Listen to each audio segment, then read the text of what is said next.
Hi everyone, in today's video, I'm gonna be taking you behind the scenes of how I filmed my most recent video that I posted to my channel on how to use iMovie. I'll take you through everything from me prepping my video, filming it, editing it, posting it, and I'll also be leaving a time on the screen at the very end of the video, letting you know how long it actually took. So I'll be totaling up each section and putting the total on the screen at the end, so make sure you stick around for that. But before we start, since this is a behind the scenes video, I want to be 100% transparent and let you guys know that I actually filmed this video 2 weeks ago. I planned to post it last week, but obviously in light of everything that was happening, I decided not to post it. And I also am refilming the intro because I want to bring attention to the description box below this video, where I have linked the Black Lives Matter website, the Color of Change website, and also some videos where 100% of the ad revenue proceeds are going to the Black Lives Matter movement. So if you can't donate any money, you can actually watch these videos, and the more views these videos get, the more money will actually be donated to Black Lives Matter. So hopefully you can at least watch the videos. So without further ado, let's go ahead and get into this video. Okay, so it's currently around 6:30 p.m. and I know first thing tomorrow morning, I want to start filming the video that I have planned for how I edit my videos in iMovie. So right now, before I start everything, step one of my process is making an outline. And I personally have started making an outline recently because I feel like I ramble a lot in my videos, and an outline really helps me to narrow down my thoughts and make sure what I'm talking about is concise and is pertinent to the topic of the video, because sometimes I can just go off on a tangent, and I really like the idea of using an outline to help with that. So I basically break it out into bullet points of each topic that I want to talk about. And then in a sub bullet point, I kind of type out exactly what I want to say. And that doesn't necessarily translate into my video. It just gives me an idea in my head of what I want to talk about. And also, if I get lost or if I forget while I'm filming, my dog is scratching at the door to get in. If I get lost or forget my train of thought while I'm filming, I can refer back to my outline, which helps a lot. Okay, I had to let my dog in. You just wanted to come in, and now you want to leave? Now you're ashamed because I put you on camera. Okay.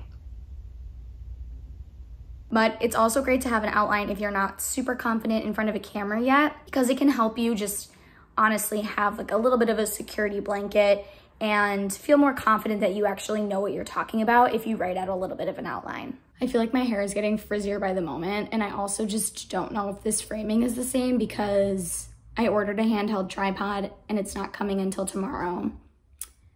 So right now I have my phone stacked up on a bunch of Game of Thrones books and leaned up against my water bottle.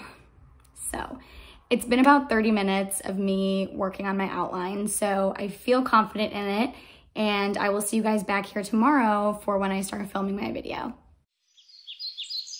Good morning, you guys. Right now it's about 9:30, and I had one more thing I wanted to mention about an outline that I forgot, and I'm currently simultaneously filming 2 videos. I'm filming this behind the scenes video, and I'm also filming my video on how to use iMovie. So it's really helpful to keep the 2 separated and help me remember what I need to do for each of them so that I don't forget or get lost. So right now I'm gonna go on to step 2, which is doing my hair and makeup for this video. Okay, I feel like this is the most cooperation I'm gonna get from my hair today.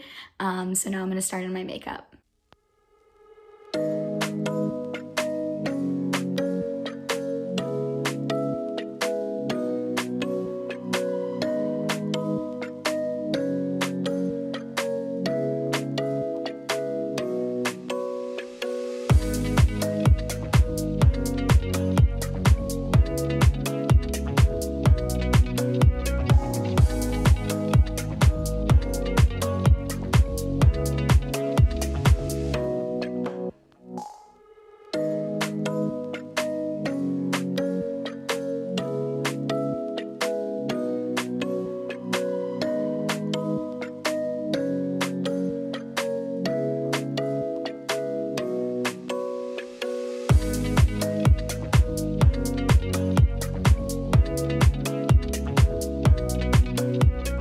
Okay, so I'm done with my makeup and that took me about 15 minutes. So it's now 10:04. So between my hair and makeup, it took me like 30 minutes.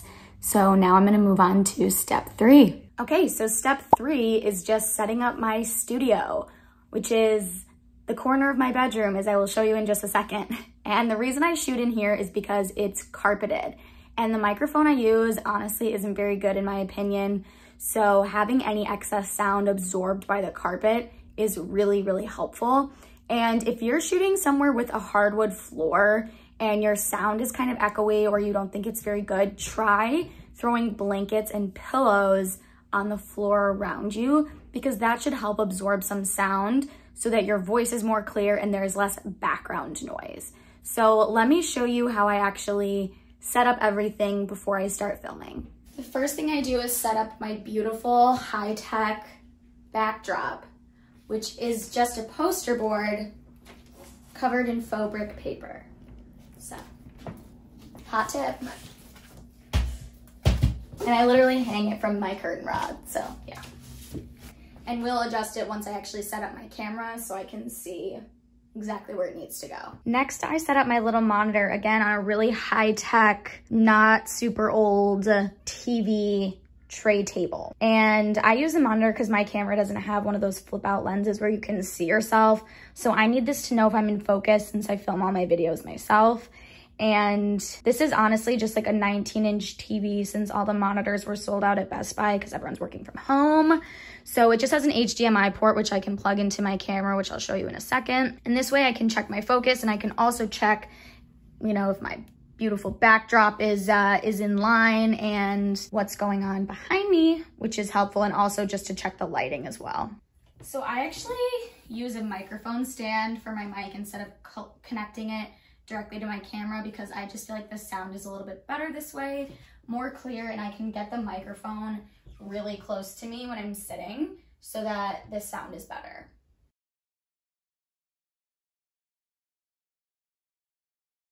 And then I use a ring light for my lighting since the lighting in here is obviously not very good. Right now I'm using my ring light stand to hold up my phone, so I'm gonna switch the angle so I can show you guys how I set up my ring light and my camera.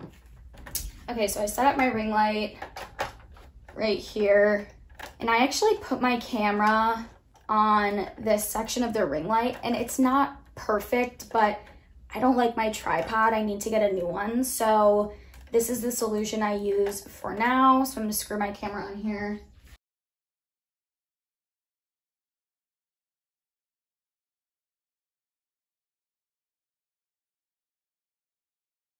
And as you can see, the tightest it goes makes my camera completely backwards from the actual light.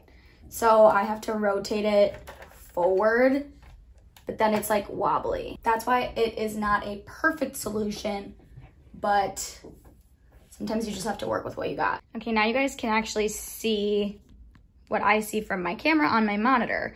So obviously we need to get the microphone cord out of the way. I also always sit down to see framing wise. So obviously my camera's way too high. I'm gonna have to lower it and obviously adjust the lighting, but I think my backdrop looks good, so that's a plus. So once I fix my camera height and change, I'm gonna start actually filming.